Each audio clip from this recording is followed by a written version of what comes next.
Во Македонски Брод се одржа 15-тата поред јубилејна манифестација Костенијада. Костенот е најкарактеристичниот и најпознатиот плод од поречието кој што е баран из цела Македонија па и пошироко. Поречани велат дека нема толку костени колку што има побарувачка за нив. Костените се простираат на површина од околу 110 хектари. Сите се во приватни поседи, а годишно се произведуваат од 50 до 100 тони.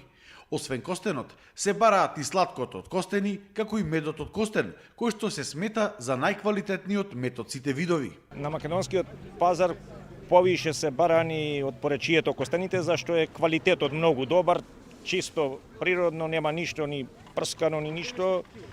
Значи побарувачката е голема. Нема толку костен колку што е побарувачката. Дали овој костен освен во Македонија се извезува и надвор од држава?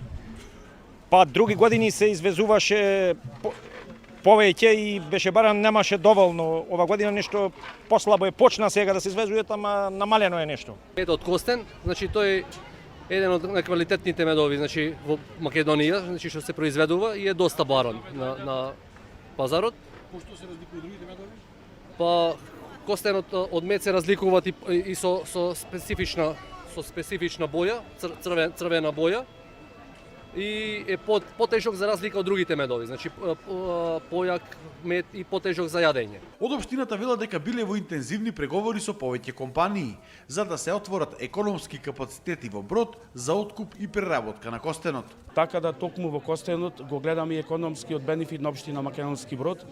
Веќе ние како локална самоуправа несебично се вложуваме во привлекување на инвеститори кои ќе прават производ или полупроизвод од костен и како полупроизвод или крајен производ ќе излегува од нашето поречието и ќе биде на европските пазари.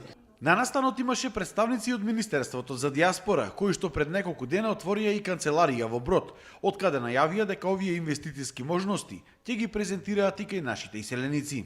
Во тој дел имаме огромен проект што треба да се уклуча мапирање на нашата диаспора, активна диаспора, што истовремено ние целта е да го повлечиме тој капитал да иде овде кај нас.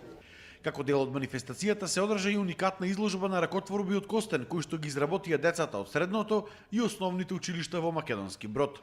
Од година во година Златен костен, етнолошката изложба, зема поголем замав, имаме позаинтересирани ученици, родители и сите тие што можат да учествуваат во самата креација и помош на нивните деца.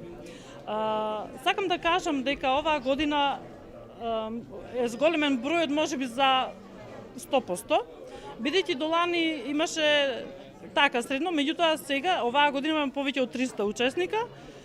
Буквално немам зборови кој да биде прво, второ и сите се прво место.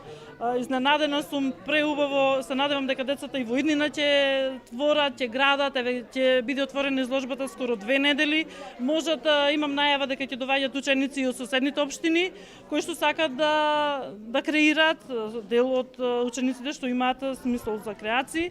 За сите присутни се одржа и дефиле од учесниците на манифестацијата, кое што тргна од Домот за култура и заврши во центарот на градот, каде пак за сите кои што беа дел од Костенијадата се одржа и културно-уметничка програма.